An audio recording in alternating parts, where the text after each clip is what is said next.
രാജുവാണ് പുറത്തു നിന്നാണ്. ശ്രീ രാജു, കേരളത്തിൽ സർവകലാശാലകളിൽ ഈ തരത്തിലാണോ അതിനെ നയിക്കേണ്ട, അതിനെ നേർവഴിക്ക് നയിക്കേണ്ട ചുമതലപ്പെട്ട ആളുകളാണ് സർവകലാശാല വൈസ് ചാൻസലർമാർ. പക്ഷേ വൈസ് ചാൻസലർമാർ ഒരു പക്ഷത്ത് നിന്നുകൊണ്ട് മറുപക്ഷത്തെ പ്രകോപിപ്പിക്കുക, അല്ലെങ്കിൽ വിദ്യാർത്ഥികളെ പ്രകോപിപ്പിക്കുക, മനഃപൂർവ്വമായ നടപടികൾ സ്വീകരിക്കുക, അങ്ങനെ ഈ സർവകലാശാലകളെ സംഘർഷഭരിതമായ ഇടങ്ങളാക്കി മാറ്റേണ്ടവരാണോ ഈ വിസിമാർ? ഹലോ, ഈ വിദ്യാർത്ഥികൾ എവിടെ പ്രകോപിതരാകുന്നത്? ഇവിടെ SFIക്കാരല്ലേ പ്രകോപിതരാകുന്നത്? SFIക്കാർ ഗുണ്ടകൾ പ്രകോപിതരാകണമെന്ന് വിദ്യാർത്ഥികൾ പറയണെന്തിനാ? വിദ്യാർത്ഥികൾക്ക് ഒരു പ്രശ്നമില്ല, വിദ്യാർത്ഥികൾക്ക് പഠിച്ചാൽ മതി. ഇവിടെ കുറെ ഇവർ ISIന്ന് റിക്രൂട്ട്മെന്റ് ചെയ്ത് വിട്ടവരാണോ ഈ രാജ്യത്ത് നശിപ്പിക്കാൻ വിദ്യാർത്ഥി പ്രസ്ഥാന ഈ സർവകലാശാലകളെ നശിപ്പിക്കാനായിട്ട് വന്ന പരിപാടി? ഞാനൊക്കെ SFIയിൽ തലവറ ഡിഗ്രി കോളേജ് പഠിച്ചുകൊണ്ടിരുന്ന 85-86 കാലഘട്ടത്തിൽ ഇങ്ങനത്തെ പരിപാടി ഞാനൊക്കെ അതിന്റെ ഇതിനു വേണ്ടി പ്രവർത്തിച്ചിട്ട് നടന്നതാണ്. അപ്പൊ നമ്മളെ കയ്യിലൊന്നും പോകുന്നു. ഇതെന്ത് പരിപാടി നോക്കണം? ഇത് SFI ആണ്, ഗുണ്ടായിസം എന്ന പരിപാടി. വിദ്യാർത്ഥികൾ രാജു, അതിൽ ഏറ്റവും ഒടുവിൽ നടന്ന ശ്രീ രാജു ഒരു സംശയം. ഏറ്റവും ഒടുവിൽ നടന്നത് കണ്ണൂർ സർവകലാശാലയിൽ അവിടെ അവിടുത്തെ യൂണിയൻ, വിദ്യാർത്ഥി യൂണിയൻ ഒരു പരിപാടി സംഘടിപ്പിക്കുന്നു.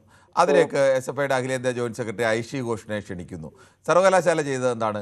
യൂണിയന്റെ പരിപാടിക്ക് വേണ്ടി സർവകലാശാലയുടെ സെമിനാർ ഹാൾ കൊടുക്കാൻ കഴിയില്ല എന്ന് പറയുന്നത്. ഐഷി ഘോഷിന്റെ പശ്ചാത്തലമൊക്കെ നമ്മൾ അന്വേഷിച്ചു. എന്താ ഐഷി ഘോഷിന്റെ പശ്ചാത്തലത്തിൽ എന്താണ് കുഴപ്പം? ഐഷി ഘോഷൊക്കെ എവിടുന്ന് ആര് പാർപ്പിക്കുന്ന പട്ടം പോലെ നടക്കുന്ന ആൾക്കാരാണ്. അതെങ്ങനെയാണ് ശ്രീ രാജു അങ്ങനെ പറയുന്നത്? ഇന്ത്യയിലെ വിദ്യാർത്ഥികളെ ഉഷിരോടുകൂടി നയിച്ച ഒരു ചെറുപ്പക്കാരിയെ നോക്കിയിട്ട് അത് ആര് നയിക്കുന്ന പട്ടം എന്നൊക്കെയാണ് അവരുടെ പ്രസംഗമെങ്കിലും ഒരിക്കലും കേൾക്കണം ശ്രീ രാജു.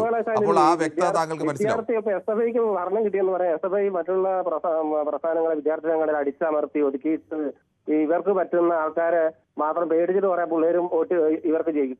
ഗുണ്ടായിസം കൊണ്ട് നേടുന്ന ഭരണത്തിനെയാണോ ഈ ജനാധിപത്യം? ശ്രീ രാജു, താങ്കൾ കേരളത്തിലെ ക്യാമ്പസുകളിൽ എവിടെയെങ്കിലും പോയിട്ടുണ്ടോ അല്ലെങ്കിൽ ശ്രദ്ധിച്ചിട്ടുണ്ടോ എനിക്കറിയില്ല. കേരളത്തിലെ ക്യാമ്പസുകൾ ഗുണ്ടായിസം കൊണ്ട് SFIക്ക് എന്നല്ല ഒരു സംഘടനയ്ക്കും അവിടെ മത്സരിച്ച് ജയിക്കാനൊന്നും കഴിയില്ല. ഗുണ്ടായിസമൊക്കെ പലരും കാണിച്ചു കാണും, അതൊക്കെ ഇല്ല എന്ന് ഞാൻ പറയുന്നില്ല. പക്ഷെ മത്സരിച്ച് ജയിക്കണമെങ്കിൽ ഭൂരിപക്ഷം വിദ്യാർത്ഥികൾക്ക് തോന്നണം ഇവർ കൊള്ളാമെന്ന്. ഗുണ്ടായിസം അല്ല നടക്കുന്നത്, ഇവര് ഗുണ്ടായിസവും പരിപാടിയല്ല നടക്കുന്നത്. പ്രിൻസിപ്പൽമാർക്ക് ശവമഞ്ചം ഉണ്ടാക്കുന്നത്, മറ്റേ സംസ്കാര ചടങ്ങ് നടത്തുന്നത് ഇവര് വിദ്യാർത്ഥി സംഘടനയാണോ ശരിക്കും? അവർ വിദ്യാർത്ഥി സംഘടന അല്ല പിന്നെ ആരാണ് ശ്രീ രാജു? അവർ ഇവര് വിദ്യാർത്ഥിയുടെ പേര് കോളേജുകളിൽ കയറി കൂടിയാണ് തീവ്രവാദികളാണ് ഞാൻ പറയും. അത് താങ്കളുടെ അഭിപ്രായം. അങ്ങനെ താങ്കൾക്ക് അങ്ങനെ അഭിപ്രായം ഇത് വേണ്ട. പക്ഷെ കേരളത്തിലെ വിദ്യാർത്ഥികൾക്ക് ശ്രീ രാജു, കേരളത്തിലെ ഒരു ചെറിയ ഒരു ജനഹിതം പരിശോധിക്കും വിദ്യാർത്ഥികളുടെ ഇടയിൽ. ശ്രീ രാജു, അത് തന്നെ പറയുന്നത്. ഒന്ന് കേൾക്കൂ. കേരളത്തിലെ ജനഹിതം തന്നെ പരിശോധിക്കുന്നുണ്ട് എല്ലാ വർഷവും. കേരളത്തിലെ വിദ്യാർത്ഥികൾ തലയ്ക്ക് വെളിവുള്ള വിദ്യാർത്ഥികളാണ്. ആ രാജു ഒന്ന് കേൾക്കൂ. രാജു ഒന്ന് കേൾക്കൂ. രാജു ഒന്ന് കേൾക്കൂ. താങ്കൾ അങ്ങോട്ട് പറയുന്നത് കൂടെ ഒന്ന് കേൾക്കൂ. ശ്രീ രാജു ഒന്ന് കേൾക്കൂ, കേട്ടിട്ട് പറയൂ മറുപടി.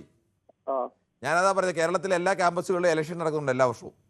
കേരളത്തിലെ മഹാഭൂരിപക്ഷം ക്യാമ്പസുകളിൽ ഇപ്പോഴും വിദ്യാർത്ഥികൾ തെരഞ്ഞെടുക്കുന്ന സംഘടന SFI ആണ്. അതുകൊണ്ട് SFI ഞാൻ പറയുന്നത് കേട്ടോ, അതുകൊണ്ട് SFI മഹത്തായ സംഘടനയാണ്, SFIക്ക് ഒരു കുഴപ്പമില്ലെന്നല്ല.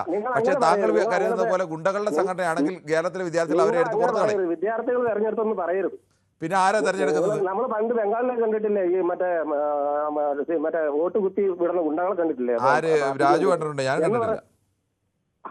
ഇതൊക്കെ നിങ്ങൾ കാണിയല്ല, കാരണം കേരളത്തിലെ മാധ്യമങ്ങളും പത്രങ്ങളൊന്നും ഇത് കാണിയല്ല. കേരളത്തിലെ പത്രങ്ങൾക്കും മാധ്യമങ്ങൾക്കും മാത്രമേ ഉള്ളൂ, ദൃശ്യമാധ്യമങ്ങൾക്ക് മാത്രമേ ഉള്ളൂ ഈ ഒരു.